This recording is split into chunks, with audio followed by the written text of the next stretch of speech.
Welcome back to the deep dive. Today, we're really focusing in on a super important topic, pleural effusion. Yep. Think of this as your, fast track guide. Really getting to grips with it. Perfect if you're revising or just need a quick update. Exactly. Really? We're diving into what happens when you get this, well, abnormal buildup of fluid in the pleural space. Okay, the pleural space. Remind us quickly. Sure. So imagine your lungs, right? They sit inside these thin sacs. You've got the visceral pleura stuck right onto the lung itself. Okay. And then the parietal pleura, which lines the inside of your chest wall. They kind of join up at the lung root, the hilum. Mm-hmm. Normally, there's just a tiny bit of fluid there, just enough to lubricate things as you breathe. Like oil in an engine? Sort of. Kinda, yeah. But with pleural effusion, you get way too much fluid collecting in that space. And that's the problem, right? This buildup. Why is it such a big deal? Well, all that extra fluid can actually squash the lung, which, makes it harder to breathe properly. That leads to those respiratory symptoms, poor lung function. Gotcha. So our mission today is basically to pull out all the really crucial stuff about pleural effusion, the must-know info for understanding it and, importantly, remembering it. Precisely. Let's nail the core definition again. Yeah. Too much fluid pleural space and the big umbrella causes. In infection, inflammation, cancer, malignancy, right, heart failure, and liver disease. Those are the main headlines. Good. Now let's dig a bit deeper into the why. The etiology. Okay. Under infectious, you're thinking things like pneumonia, TB, even fungal infections sometimes. Right, and inflammatory. That's stuff like rheumatoid arthritis, lupus, pancreatitis can even do it sometimes. Okay, then malignancy, that's a big category. Huge. Lung cancer, obviously. Breast cancer spreading there. Other cancers metastasizing. Mm-hmm. Heart failure is another major one. That's more about pressures being too high, causing leakage. Like a plumbing backup? Yeah, kind of. And liver disease, like cirrhosis, that can cause fluid issues too. Then you've got trauma, pulmonary embolism, asbestos exposure, even some drugs. Wow, okay. Lots of potential triggers. Is there an easy way to remember the main groups? There is. A useful mnemonic is I'm HELTO. I'm HLT. Okay, break that down. Infectious, inflammatory, malignant, heart failure, liver disease, trauma, other. I'm HELTO. That's brilliant. Definitely one for the memory banks. Stick it in there. Okay, so we know what it is and why it might happen. Now, the fluid itself, I know there are different types, right? Yeah. Transudate and exudate. Exactly, and knowing the difference is key. So what is the difference? Well, think of transudative effusions as being caused by a systemic issue, usually with fluid pressures. It's like a disruption in the body's overall fluid management system. Okay. So the hydrostatic pressure might be too high, pushing fluid out, or the oncotic pressure, the protein pull might be too low. It's fluid leaking out because of these pressure imbalances. Right. So what causes that? Classic causes are heart failure, cirrhosis, really low protein levels, low albumin, and sometimes things like peritoneal dialysis. So systemic issues causing leakage. Got it. And exudative. Exudative is usually more about a local problem in the pleural space. Okay. It's caused by increased leakiness of the local blood vessels, often because of inflammation or maybe direct damage to the pleura. So more of a local reaction. Yeah. Think pneumonia causing inflammation right there, malignancy irritating the pleura, a pulmonary embolism, autoimmune diseases causing local inflammation. That makes sense. Local inflammation or damage makes things leaky. Precisely. And I've heard of chylothorax. Is that different again? It is, yeah. That's a specific type where you get chyla, this milky, fatty fluid from the lymphatic system leaking into the pleural space. Chyle. Yeah, it usually happens if the main lymphatic vessel, the thoracic duct, gets damaged or blocked. What would cause that? Oh, could be a tumor, trauma, sometimes TB, sarcoidosis. Parietal again, actually. Interesting. Okay, so we've got the types. Who's actually at risk of developing pleural effusion? Well, several things increase the risk. Having a history of lung infections, for one. Makes sense. Chronic lung diseases like COPD definitely raise the risk. Smoking is a big factor. Of course. Exposure to things like asbestos or other toxins. Yeah. And then the conditions we've mentioned, cancer, heart failure, liver disease, autoimmune disorders, they all predispose you. Right, so a lot of overlap with the causes themselves. Exactly. The underlying condition is often the main risk factor. Okay, let's get into the mechanism, the pathophysiology. How does this fluid actually build up? What's going wrong? Fundamentally, it's an imbalance. An imbalance between how much pleural fluid is normally made and how much is drained away or absorbed. Like a sink overflowing because the tap's on too high or the drain's blocked. Perfect analogy. So with infection or inflammation, you often get increased fluid production because the capillaries get leaky. Okay. And sometimes the inflammation can also impair the lymphatic drainage, block the drain, basically. Right. And what about cancer?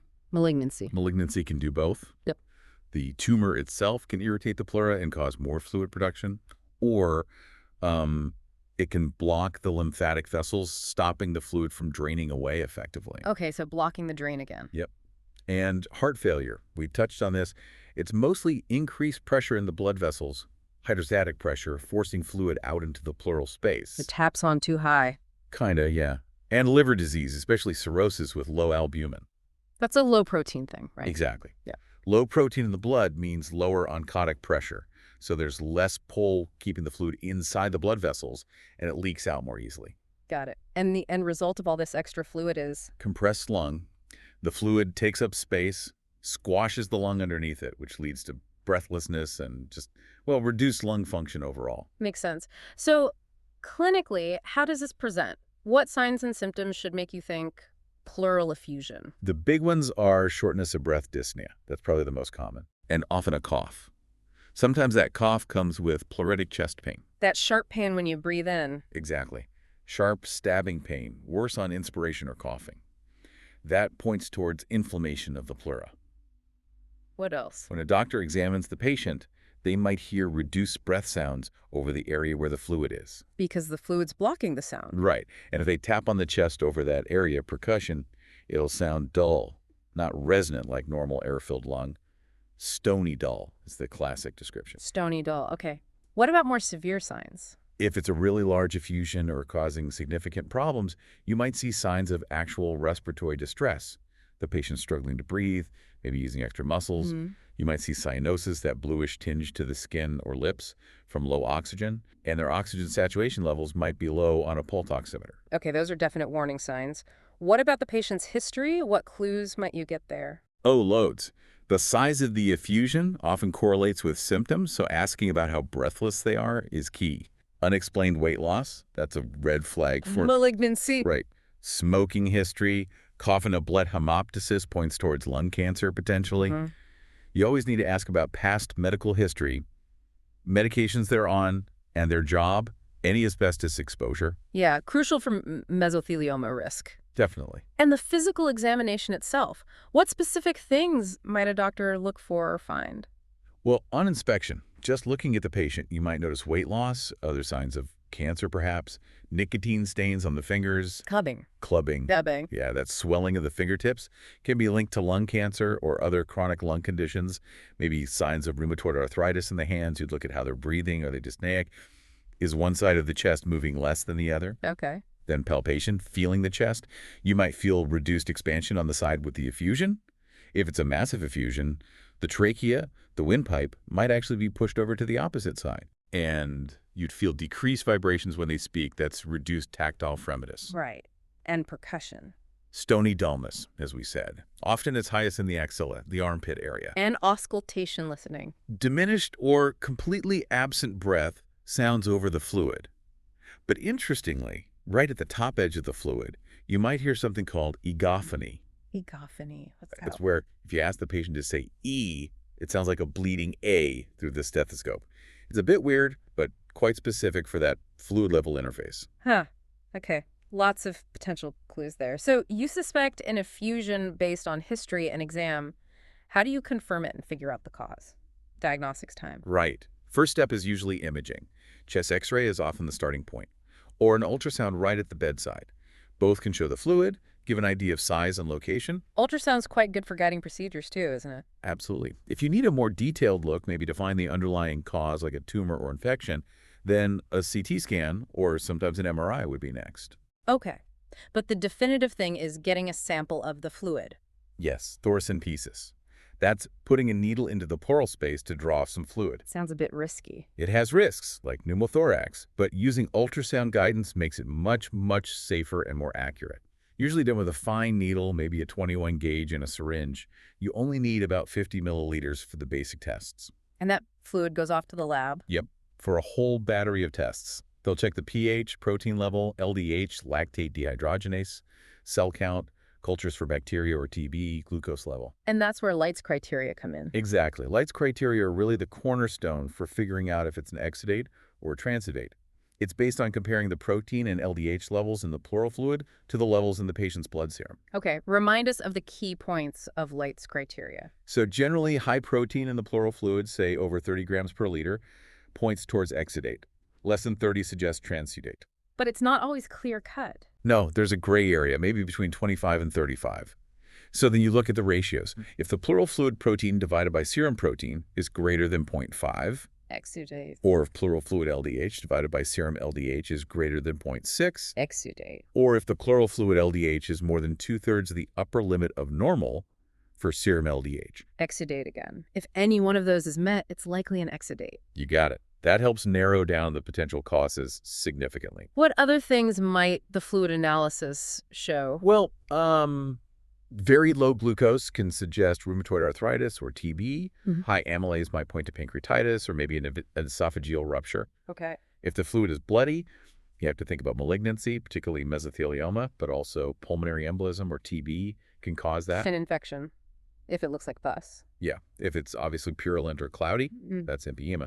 But even if it's clear, the pH is very low, less than 7.2, that usually indicates infection or significant inflammation, and typically means a chest tube drain is needed, not just aspiration. Right, need to get that infected stuff out. Are there specific guidelines, like from the BTS? Yes, the British Thoracic Society has detailed guidelines. They talk about different approaches depending on whether the effusion is one-sided or bilateral, the clinical picture, the fluid appearance, and recommend further tests and imaging based on those initial findings. Okay, so Light's criteria is key, but you look at the whole picture appearance, pH, glucose, cells. Absolutely. Cytology to look for cancer cells is crucial. Sometimes they measure cholesterol or triglycerides if chylothorax is suspected. And the white blood cell differential can give clues. Lots of lymphocytes might suggest malignancy or TB. Right. So once you have a diagnosis, or at least a good idea of the cause, how do you manage it? What's the treatment plan? It's really tailored to the individual. Depends entirely on the underlying cause, how bad the symptoms are, and if there are any complications. Makes sense. The main goals are always relieve the symptoms, especially breathlessness, treat the root cause if possible, and try to prevent the fluid from coming back. So what are the tools? Well, medical therapy first, antibiotics if it's pneumonia, diuretics if it's heart failure related, Okay. then procedural interventions. Simple drainage with thoracentesis might be enough for symptom relief. Or if it's larger or infected, a chest tube might be needed for continuous drainage. And if it keeps coming back, recurrent effusions. Yeah, that's often a problem, especially with malignancy.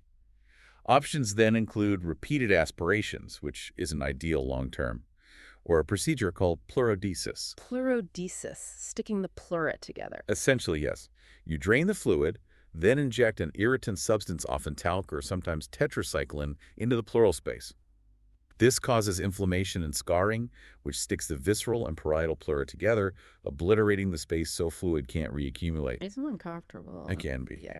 Usually done for recurrent malignant effusions where life expectancy is limited, but symptom control is important. Another option for recurrent effusions is an indwelling pleural catheter. Like a long-term drain. Exactly. It stays in place, tunnels under the skin, and the patient or a district nurse can drain off fluid periodically at home. Gives patients more control. Okay. And sometimes surgery. Less common, but yes. Yeah. Things like VATS, video-assisted thoracoscopic surgery, or even a full thoracotomy might be needed for complex cases like severe empyema or decortication to remove thick rind from the lung. Got it. So thinking about the longer term, what's the prognosis like for someone with pleural effusion? It's really variable. Hugely depends on the cause. I guess if it's caused by something easily treatable, like pneumonia. Exactly. If the underlying cause is treatable, like an infection that responds to antibiotics and it's managed quickly, the prognosis is generally good. But if it's something like Advanced cancer or a severe heart or liver failure, then the prognosis is often dictated by that underlying condition, and the effusion itself is a sign of advanced disease, so Right. less favorable. Right. Also, if it's left untreated or if complications develop, that worsens the outcome. What kind of complications are we talking about? Well, infection of the fluid turning into empyema is a big one. Fibrothorax, where the pleura gets really thick and scarred, trapping the lung. Which would restrict breathing long term. Definitely. Respiratory failure can occur, especially with large effusions or underlying lung disease. Pneumothorax is a risk from procedures like thoracentesis, and of course recurrence of the effusion. And specifically for malignant effusions. Yeah, unfortunately, a malignant pleural effusion is generally a poor prognostic sign. It indicates the cancer has spread. Median survival can be quite short, often measured in months, maybe 3 to 12 months on average, though it varies.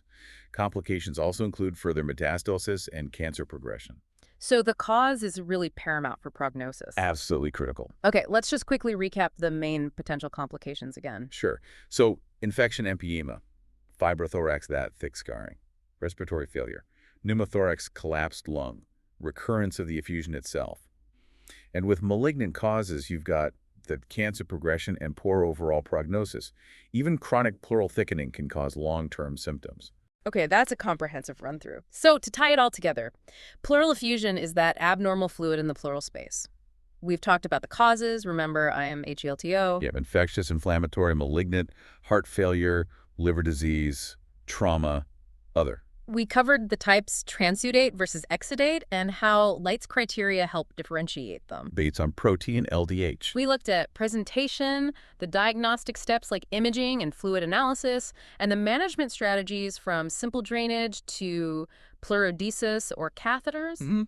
Covering the whole spectrum. It's definitely core knowledge, isn't it, for anyone working in medicine? Absolutely essential. Getting the diagnosis right, understanding the cause, choosing the right management, it makes a huge difference to patient outcomes. And for all of you listening, especially if you're prepping for exams like the MSRA, really make sure you've got these key points down. Definitely high-yield stuff. And don't forget, for top-notch revision resources, check out passthemsra.com and also freemsra.com. Loads of great material there. Great resources. Finally, just something to think about. We've talked about this delicate balance of fluid in the pleural space. When it goes wrong, it causes significant problems for something as fundamental as breathing. It just highlights how intricate our bodies are, doesn't it? What other processes, maybe ones that seem simple on the surface, actually rely on such complex, finely tuned mechanisms? Something to ponder.